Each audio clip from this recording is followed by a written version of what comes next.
Bonjour,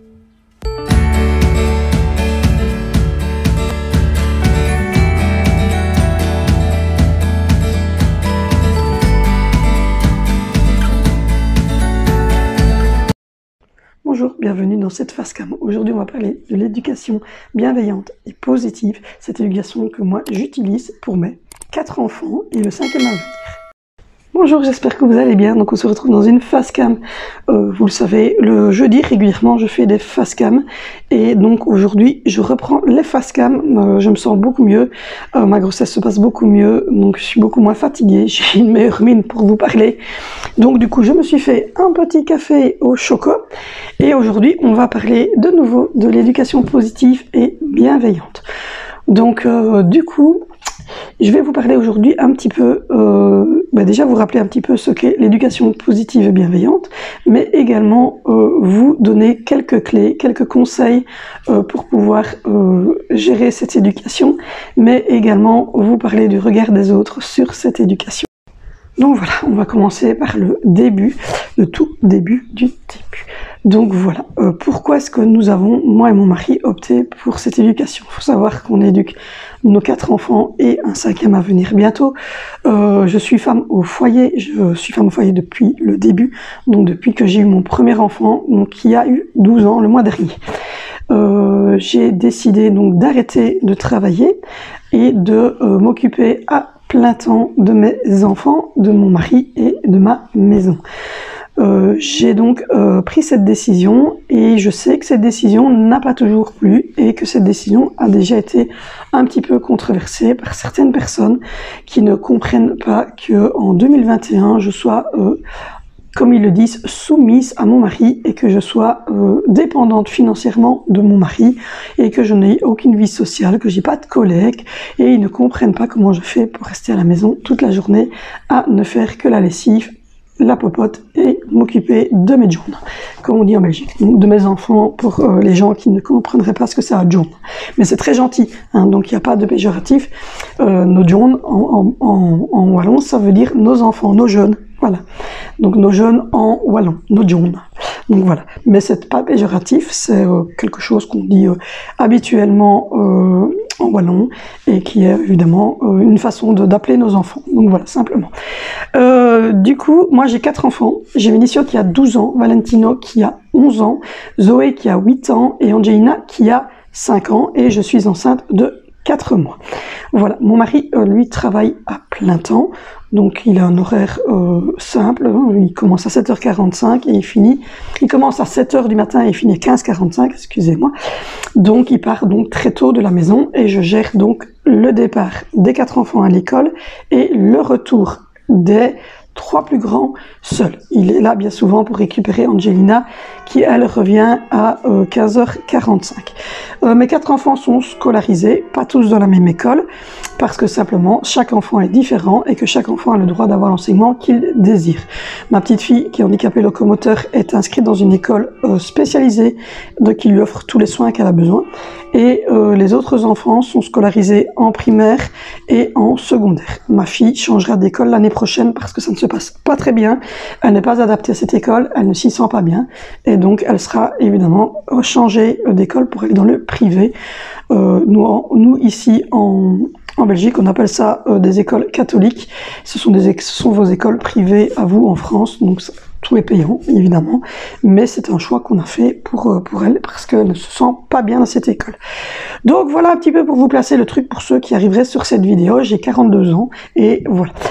Du coup, on va revenir un petit peu au pourquoi nous avons décidé, nous, moi et Dimitri, de donner cette éducation spéciale, parce que je l'avoue que pour certains parents, cette éducation positive et bienveillante doit, pour certains, ne pas vous parler du tout, pour d'autres vous parler parce que vous la pratiquez, et pour certains, vous vous dites qu'on est complètement des extraterrestres et que vous ne comprenez, mais alors pas du tout, pourquoi est-ce qu'on a décidé de faire ça. Eh ben, c'est très simple, nous avons nous-mêmes, moi et mon mari, été éduqués d'une certaine manière où nous ne rentrons pas dans les cases de la société.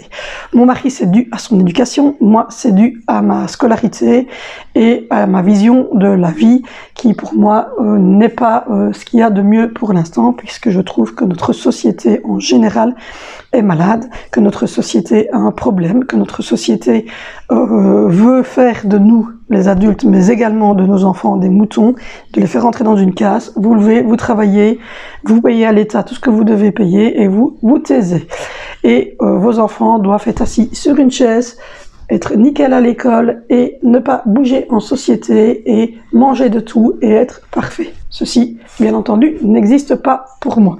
Voilà, je le dis honnêtement, ce n'est pas faisable. Nos enfants sont des êtres humains à part entière et ne sont pas des chiens. Nous n'éduquons pas nos enfants pour qu'ils se tiennent bien en société. Nous éduquons nos enfants pour qu'ils soient civilisés et qu'ils arrivent à s'intégrer dans une société en continuant, évidemment, à se sentir bien et à se sentir eux-mêmes et avoir eux-mêmes un comportement et une façon de penser qui est la leur et qui est évidemment bien différente à chaque enfant.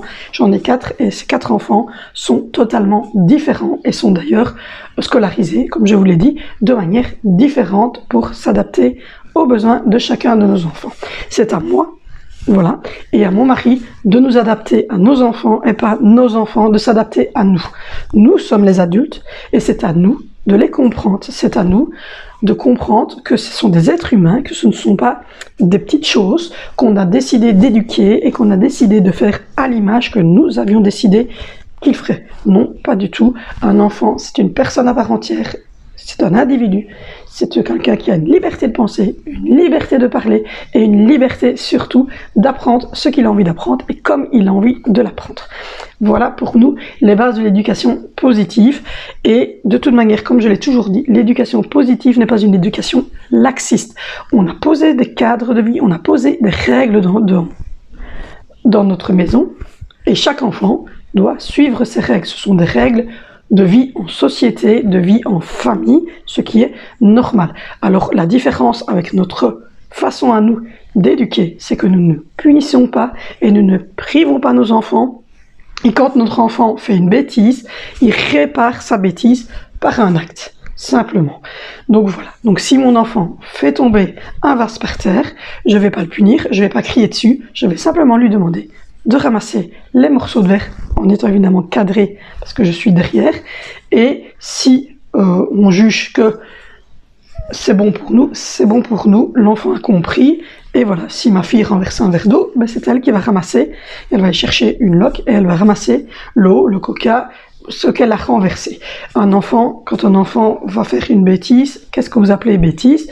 Par exemple, si mon enfant va taper un autre enfant, je vais évidemment lui expliquer. Alors ça n'est jamais arrivé parce que mes enfants se tapent entre frères et sœurs mais ne tapent pas les autres petits-enfants, mais c'est vrai qu'entre frères et sœurs, ils se sont déjà un peu tapés, ce qui est normal puisque ce sont des frères et sœurs. Donc encore une fois, là aussi, moi je n'interviens rarement dans leurs disputes et je n'interviens vraiment que si je vois que ça serait trop violent ou qu'on serait confronté à une injustice d'un côté ou de l'autre, ou que ça ne se calme pas d'eux-mêmes, mais à ce moment-là, il est vrai que j'interviens en leur disant « Oh là, maintenant c'est terminé, chacun dans son coin, vous ne vous regardez pas, vous n'essayez même pas de vous parler. » Bien souvent, ça fonctionne puisque les enfants vont se dire « Elle veut pas qu'on se parle, mais donc on va se regarder et on va rigoler. » Et ils repartent dans leurs histoires, et l'histoire se tasse, et puis c'est terminus basta.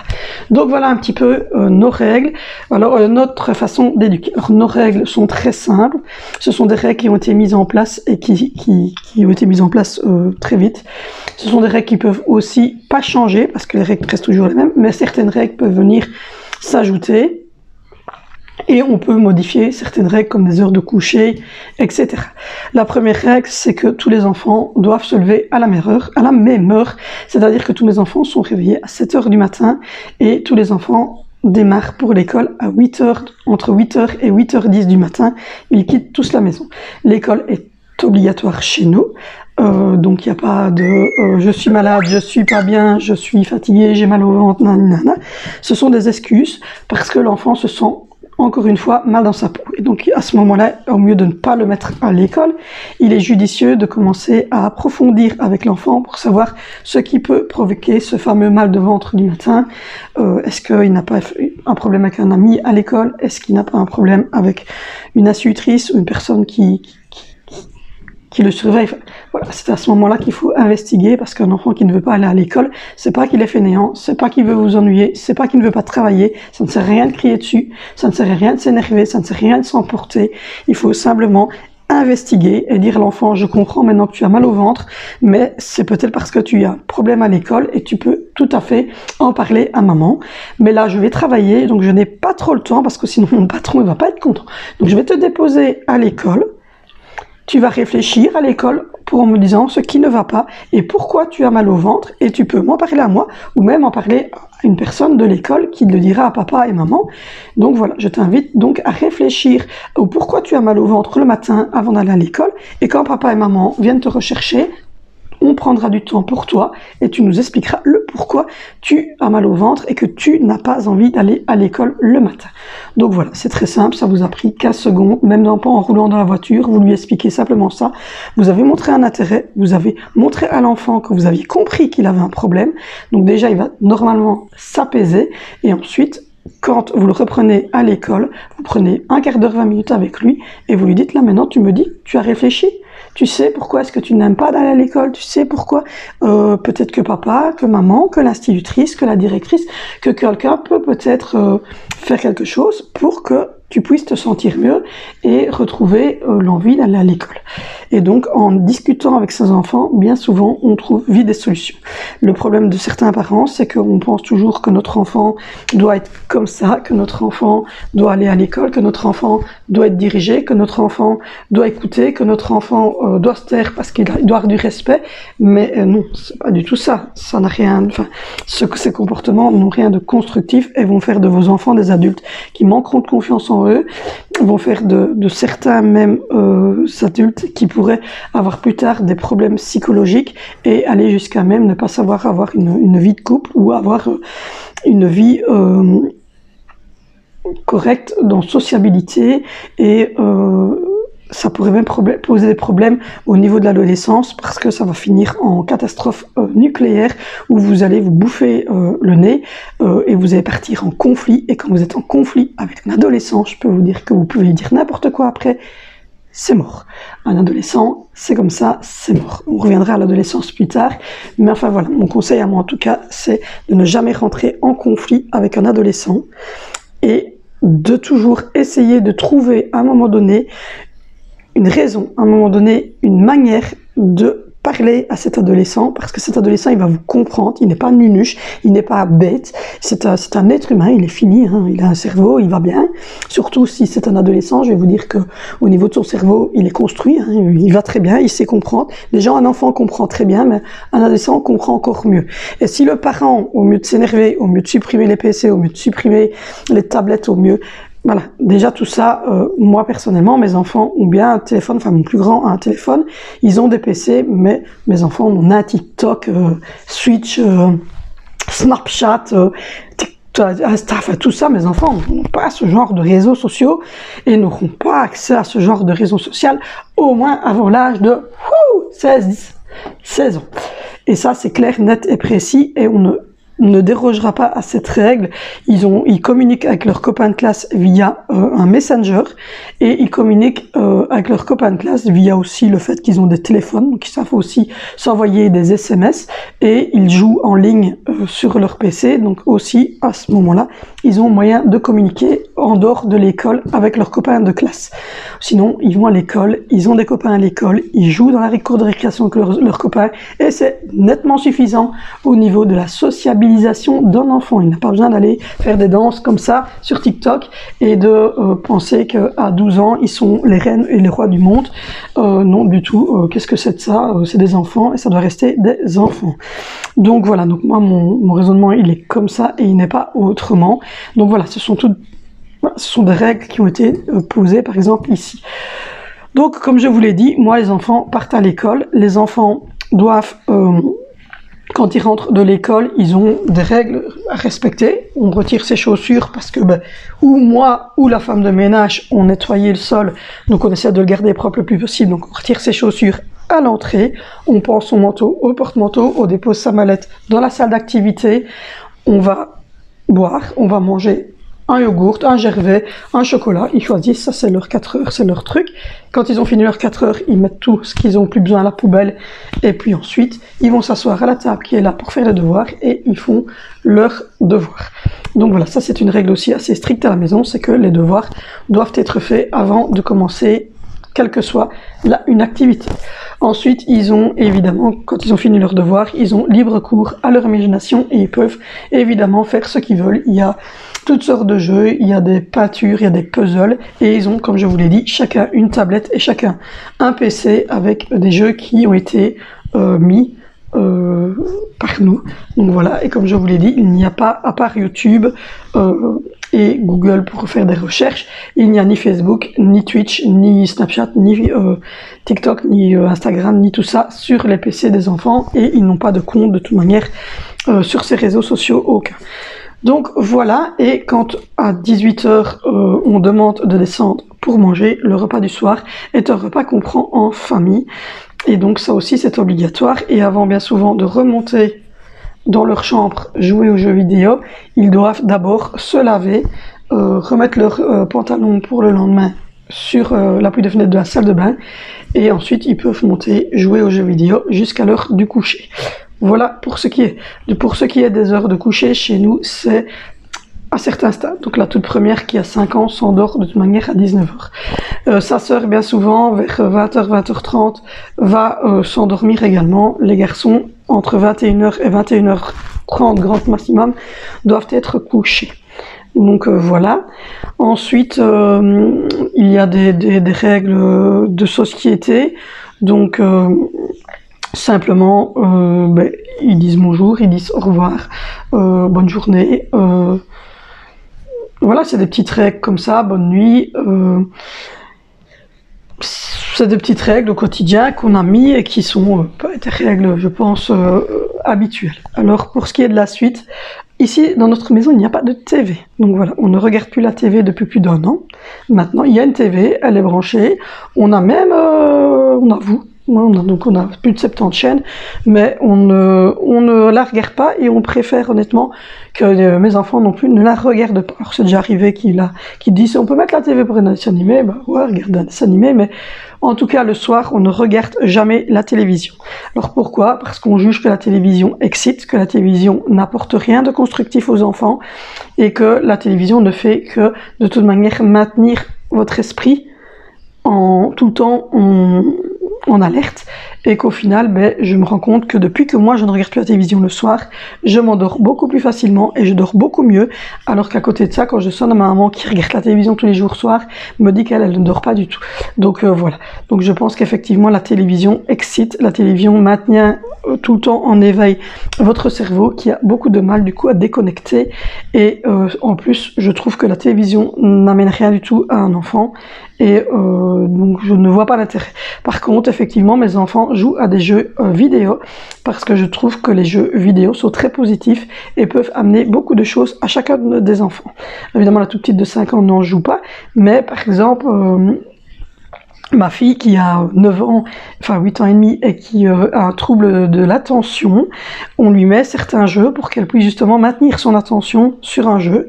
Donc elle a un jeu Fortnite qui lui permet de maintenir son attention puisqu'elle doit se diriger sur une map et elle doit aider ses collègues et elle doit faire certains but pour y arriver, et donc c'est très bon pour elle pour maintenir son attention. C'est également très bon pour maintenir une sociabilité au niveau des gens qui jouent avec elle sur la map, et ça permet également d'avoir l'esprit d'équipe puisque elle a certains collègues qui doivent être avec elle. Ensuite, mes garçons jouent aussi à Fortnite, mais eux ils jouent aussi à Ark, qui est un jeu avec un dinosaure, ce qui leur permet de s'occuper de leur dinosaure, de dresser un dinosaure, de donner à manger au dinosaure, de regarder les besoins d'un dinosaure, de faire des choses ainsi, et de pouvoir donc du coup gérer un animal et donc savoir aussi gérer un quotidien par après. Et on a aussi mis les Sims sur les ordinateurs. Les Sims sont très bons et Minecraft également, parce que Minecraft est très bon pour tout ce qui est visuel, est très bon pour tout ce qui est géométrie, repères dans l'espace, etc.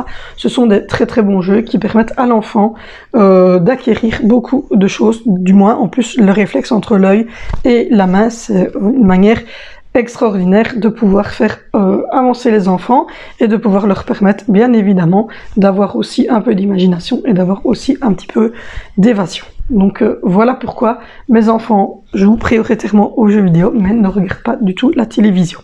Donc ça c'est une façon à nous de voir les choses. Par exemple, sinon voilà, pour nous je pense que j'ai un peu fait le tour de ce que moi je pense de l'éducation positive. Alors maintenant je vais parler du regard des gens sur cette éducation. Certaines personnes me comprennent, mais je pense qu'ils sont rares. Les gens ont plutôt tendance à me faire des remarques du style oui, tu as vu, hein, ils savent pas tenir 2 minutes à table, fais l'éducation positive, hein, ça fonctionne, hein, franchement. Enfin, voilà ce genre de réflexion. Alors évidemment, vous vous doutez que c'est des genres de réflexions que j'ai des gens qui sont très proches de moi. Je trouve bien souvent que les gens sont trop nerveux et ont tendance à parler trop mal aux enfants, et donc fatalement, l'enfant, si vous lui criez dessus, il va répondre en criant. C'est tout. Il n'y a pas à chercher 1200 solutions. Votre enfant, si vous lui criez dessus, il va vous répondre en vous criant dessus. Ben ouais, fatalement. Donc pourquoi crier sur un enfant? Je ne sais pas. Moi, je ne crie pas sur mes enfants. J'ai un ton ferme et j'hausse le ton de la voix quand je juge qu'il y a trop de brouhaha et qu'on n'a pas entendu ce que j'avais dit et que je n'ai pas envie de me répéter 15 fois. Mais bien souvent, je n'ai pas d'utilité de crier.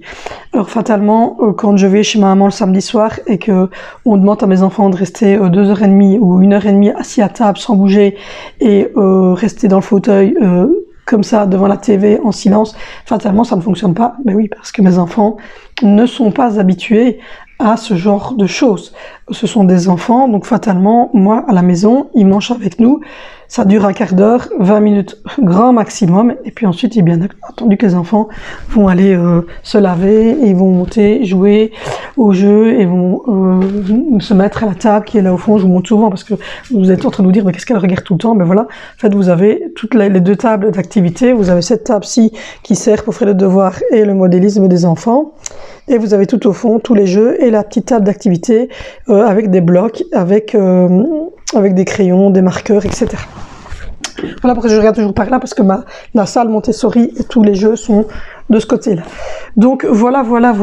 Ensuite, la chose aussi chez nous, c'est que nous n'avons pas mis de couleurs violentes sur les murs des chambres d'enfants. Nous n'avons également pas mis de jouets dans leur chambre et nous n'avons pas mis de garde-robe non plus dans leur chambre, simplement parce que nous jugeons que ce n'est pas utile dans une chambre à coucher et qu'une chambre à coucher d'enfant doit être aérée et doit permettre à l'enfant d'avoir une structure, donc d'avoir un environnement sain pour pouvoir lui-même avoir un esprit correct. Donc les chambres des enfants, il y a un lit, une table de nuit et leur bureau avec leur PC. Donc voilà, c'est tout, il n'y a rien d'autre. Et sinon, donc voilà, oui, j'ai beaucoup de remarques sur mon éducation, sur le fait que mes enfants sont un peu trop gâtés, sur le fait que je ne mets pas assez de limites à mes enfants, donc voilà, et le regard des gens est parfois très difficile à accepter. Moi j'ai décidé malgré tout de continuer et de ne pas avoir de ne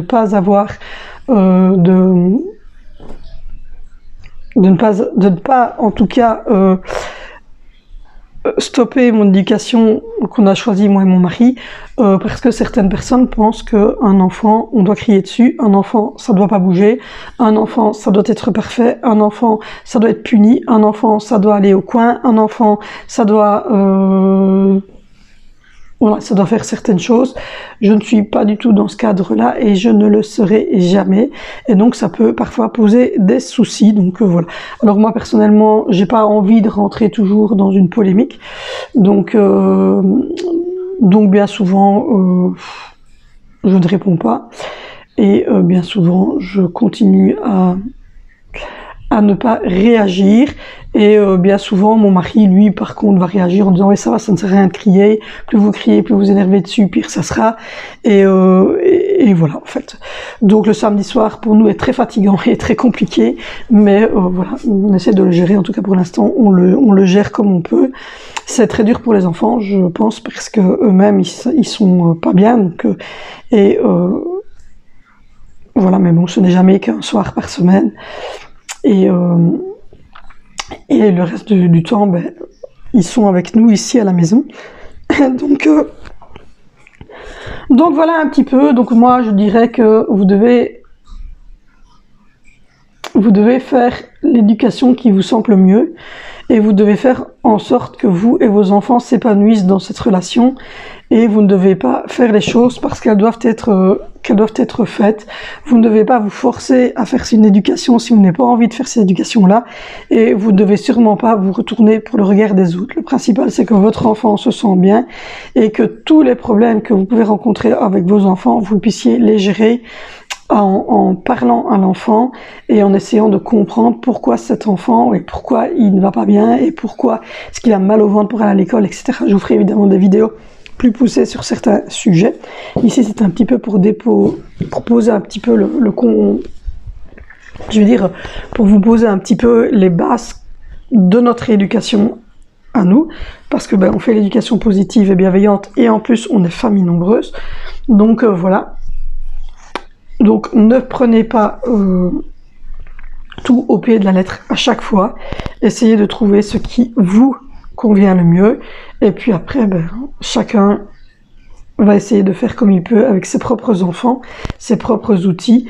Et voilà. Si vous avez besoin de conseils, si vous avez des questions à poser, posez-les en dessous de cette vidéo. J'y réponds évidemment. Si cette vidéo vous a plu, n'hésitez pas à la liker, à la commenter, à la partager.